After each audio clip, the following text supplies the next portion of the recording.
നമസ്കാരം പ്രേക്ഷകരെ, 2025 നവംബർ വരെ നിങ്ങൾ കണ്ടതൊന്നുമല്ല, ഇനി കാണാൻ പോകുന്നതാണ് വെടിക്കെട്ട്, ഇനി കാണാൻ പോകുന്നതാണ് പൂരം. ആരംഭിക്കലാമാ.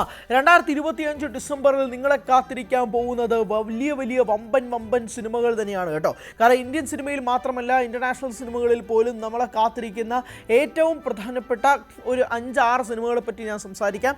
ആ സിനിമകൾ എത്രമാത്രം ഹൈപ്പാണ് ഉണ്ടാക്കിയെടുക്കാൻ പോകുന്നത് നിങ്ങൾക്ക് ചിന്തിക്കുമ്പോഴേക്കും മനസ്സിലാകുമെന്ന് വിശ്വസിക്കുന്നു. ഏറ്റവും പ്രധാനപ്പെട്ടത്, ഞാൻ ട്രെയിലർ വന്നതിന് ശേഷം ഏറ്റവും കൂടുതൽ കാത്തിരിക്കുന്ന രൺവീർ സിംഗിൻ്റെ ചിത്രമായ ദുരന്തറാണ്. Dhurandhar trailer was absolutely stunning. അതൊരു എന്ത് ലെവൽ സാധനമായിരുന്നു ട്രെയിലർ എന്നുള്ളത് ആ ദുരന്തറിൻ്റെ ട്രെയിലർ കാണുമ്പോൾ നമുക്ക് മനസ്സിലാവും.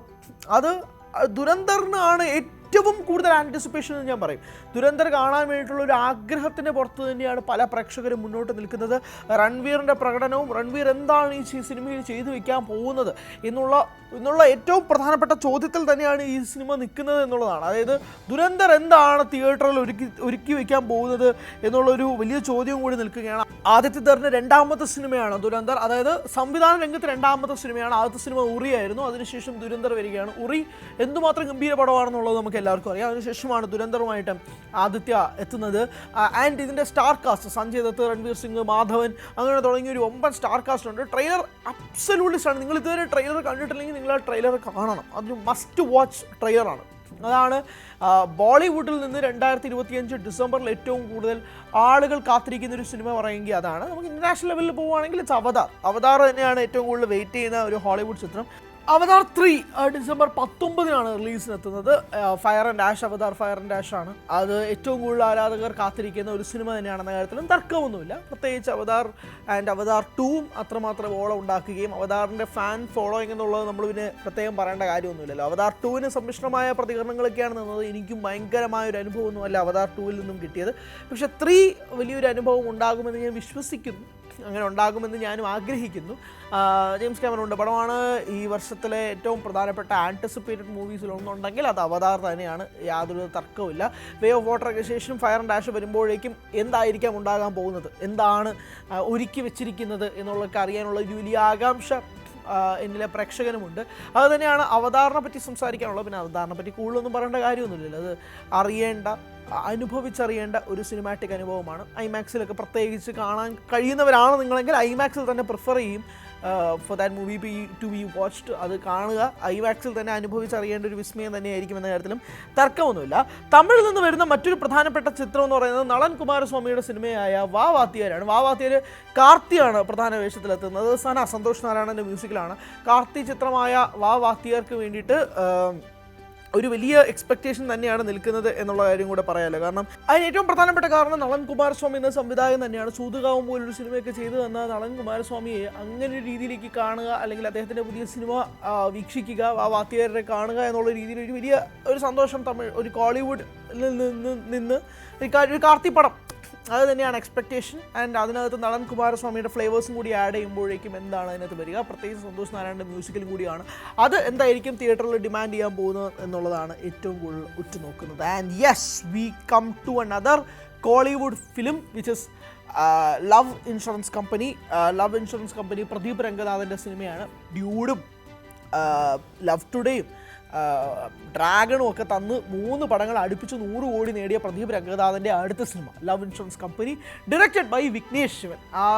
ഈ സിനിമയുടെ ട്രെയിലറൊക്കെ വന്നപ്പോൾ തന്നെ നമുക്കൊരു വലിയ ഹൈപ്പ് ഉണ്ടാകുന്നത് ഇതിൻ്റെ ഒരു ടെക്നോളജി വരെ 2040 നടക്കുന്ന കഥയെന്നാണ് ഞാൻ മനസ്സിലാക്കുന്നത്.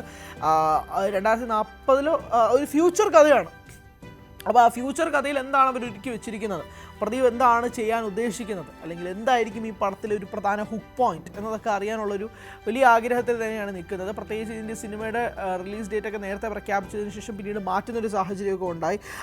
LIK എന്തായിരിക്കും, ലവ് ഇൻഷുറൻസ് കമ്പനിയിൽ എന്തായിരിക്കും ഉണ്ടാകുക, എന്തായിരിക്കും ഒളിപ്പിച്ച് വെച്ചിരിക്കുന്നത്, ഇത് രണ്ടുമാണ് പ്രധാനപ്പെട്ട കാര്യങ്ങൾ. ഇതാണ് അറിയേണ്ടത്, ഇതിനകത്ത് എന്താണ് സംഭവം എന്നുള്ളതാണ്. അതിൻ്റെ ഫ്യൂച്ചറിസ്റ്റിക് ആയിട്ടുള്ള കഥ എന്നുള്ളതാണ്. ഇതാണ് കോളിവുഡിൽ നിന്ന് വരുന്നത്. ആൻഡ് മലയാളത്തിൽ നിന്ന് ഉള്ളൊരു 2 പടങ്ങൾ വരുന്നുണ്ട്.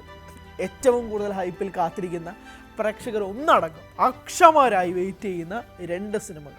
ഒന്ന്, ദിലീപ് നായകനായി എത്തുന്ന, മോഹൻലാൽ എക്സ്റ്റൻഡഡ് ക്യാമ്പിൽ എത്തുന്ന വിനീത് ശ്രീനിവാസനും ധ്യാൻ ശ്രീനിവാസനും അശോകനും ജിബിൻ ഗോപിനാഥും ഇങ്ങനൊരു വലിയ താരനിര അണിനിരക്കുന്ന നവാഗതനായ ധനഞ്ജയ് ശങ്കർ സംവിധാനം ചെയ്യുന്ന സ്ക്രിപ്റ്റ് റൈറ്റേഴ്സായ ഫാഹിമും നൂറനും ഷെറീഫും വരുന്ന ഫാഹിം സഫറും നൂറൻ ഷെറീഫുമാണ് തിരക്കഥാകൃത്തുകൾ. ഇരുവരും എത്തുന്ന ഏറ്റവും കൂടുതൽ ആൻറ്റിസിപ്പേറ്റഡ് ആയി നിൽക്കുന്ന മലയാള ചിത്രം ബബ്ബബ്ബ. ഇതാണ് 2025 ഡിസംബർ 18 റിലീസ് ചെയ്യുന്ന ഏറ്റവും കൂടുതൽ പ്രേക്ഷകർ കാത്തിരിക്കുന്ന ഒരു മലയാള സിനിമ. അത് കാത്തിരിക്കാനുള്ള പല കാരണങ്ങളുണ്ട്. ടീസർ ഭയങ്കരമായ ഹൈപ്പ് ഉണ്ടാക്കുന്നുണ്ട്. ഇതിൽ അഭിനയിച്ച താരങ്ങളൊക്കെ തന്നെ ഓരോ അഭിമുഖങ്ങളിൽ വന്നതിൻ്റെ ഹൈപ്പ് ഇങ്ങനെ കയറ്റിക്കൊണ്ടിരിക്കുകയാണ്. ലാലേട്ടൻ എക്സ്റ്റൻഡഡ് ക്യാമിയോയിൽ അഭിനയിക്കുന്നുണ്ട്. ഒരു വലിയ തിരിച്ചുവരവ് ദിലീപ് എന്ന നടൻ ഉണ്ടാക്കിയെടുക്കാൻ സാധിക്കുമോ എന്നുള്ളൊരു പ്രധാനപ്പെട്ട ചോദ്യചിഹ്നമുണ്ട്. പിന്നെ അതിൻ്റെ പോസ്റ്റർ വന്നതിന് ശേഷം ഗില്ലി യൂണിവേഴ്സൊക്കെ ഉള്ള പോസ്റ്ററൊക്കെ വന്നതിന് ശേഷം എന്താണ് ഇവർ ഒരുക്കി വെക്കുന്നത് എന്നുള്ളൊരു ചോദ്യമൊക്കെ ഉണ്ടല്ലോ. അങ്ങനെയുള്ള സാധനങ്ങളൊക്കെ നിൽക്കുന്നൊരു സിനിമയാണ് ബബ്ബബ്ബ. അത് ഏറ്റവും കൂടുതൽ ഹൈപ്പിൽ വരാൻ പോകുന്നൊരു മലയാള സിനിമ ഉണ്ടെങ്കിൽ അത് ബബ്ബബ്ബ തന്നെയാണ്, തർക്കമൊന്നുമില്ല. അതെന്തായിരിക്കും ഈ വർഷം ഒരു ബ്ലാസ്റ്റിൽ അത് എൻഡ് ചെയ്യാൻ സാധിക്കുമോ എന്നുള്ളതൊക്കെയാണ് ഏറ്റവും കൂടുതൽ ആരാധകർ അക്ഷമയായി നോക്കിക്കൊണ്ടിരിക്കുന്നത്. അതാണ് ഒരു സിനിമ. മറ്റൊരു സിനിമ സർവ്വമായയാണ്. അതിന് ഏറ്റവും കൂടുതൽ എന്നെ കാത്തിരിപ്പിക്കുന്നത് അഖിൽ സത്യൻ എന്ന സംവിധായകനാണ്. ജെം ഓഫ് എ ഡയറക്ടർ, അദ്ദേഹത്തിൻ്റെ സിനിമ അത് തന്നെയാണ് സർവ്വമായ. നിവിൻ പോളി, അജു വർഗീസ് എന്നിവർ പ്രധാന വേഷങ്ങളിലെത്തുന്ന നിവിൻ പോളിയുടെ ഒരു വലിയ ഉശിരൻ കംബാക്ക് പ്രതീക്ഷിക്കുന്ന ഒരു സിനിമ തന്നെയാണ് സർവ്വമായ. അതിൻ്റെ പോസ്റ്റേഴ്സ് ഭയങ്കര ഒരു എക്സൈറ്റ്മെൻറ്റ് തരുന്ന ഒരു പോസ്റ്റേഴ്സാണ്. അജു വർഗീസും നിവിനും ജനാർദ്ദനും ഒരുമിച്ചുള്ളൊരു പോസ്റ്ററൊക്കെ ഉണ്ട്, ഭയങ്കര രസമായിരുന്നു.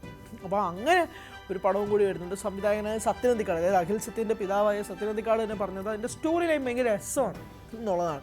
അങ്ങനെയുള്ളൊരു ലെജൻഡറി സംവിധായകനൊക്കെ അങ്ങനെ പറയുമ്പോഴേക്കും ഉണ്ടാകുന്ന ഒരു പ്രതീക്ഷകൾ അത് ചെറുതൊന്നുമല്ല. അത് എന്താകും എന്നുള്ളൊരു കാത്തിരിപ്പിൽ തന്നെയാണ് നിൽക്കുന്നത്. അതെന്തായിരിക്കും അതിനകത്തും വരിക. അങ്ങനെ ഈ 2025 ഡിസംബറിൽ അങ്ങനെ പടങ്ങൾ വരാനുള്ള ഒരു മോഹൻലാൽ ചിത്രമായ വൃഷഭ വരുന്നുണ്ട്. വൃഷഭയും അത്യാവശ്യം ആൻറ്റിസിപ്പേഷനിൽ വരുന്നൊരു സിനിമ തന്നെയാണ്. അങ്ങനെ ഇതുവരെ കണ്ടതൊന്നുമല്ല, ഇനി കാണാൻ പോകുന്നതാണ് പൂരം എന്ന് പറയുന്നത് പോലെ 2025 ഡിസംബർ മാസം 2025 എന്ന വർഷത്തെ ഏറ്റവും കൂടുതൽ കളക്ഷനുകളൊക്കെ ഉണ്ടാക്കാൻ സാധിച്ച മോഹൻലാൽ എന്ന നടൻ തന്നെ 2025 ഏറ്റവും കൂടുതൽ സുവർണ്ണ വർഷം ഉണ്ടാക്കിയത് 2025 ഡിസംബർ മാസത്തിൽ ഒരു ഹൈ നോട്ടിൽ മോഹൻലാലിന് മാത്രമല്ല ഇന്ത്യൻ ഇൻഡസ്ട്രിക്ക് ഒട്ടാകെ തന്നെ അങ്ങനെ ഹൈ നോട്ടിൽ എൻഡ് ചെയ്യാൻ സാധിക്കുമോ എന്നതും കൂടി ഉറ്റുനോക്കുകയാണ് സിനിമാ ലോകം. എന്തായാലും വൈറൽ ചായയുടെ ഇന്നത്തെ എപ്പിസോഡ് ഇവിടെ അവസാനിപ്പിക്കുകയാണ്. നാളെ പുതിയ വാർത്തകൾ വിശേഷങ്ങളുമൊക്കെ വരും. Good bye.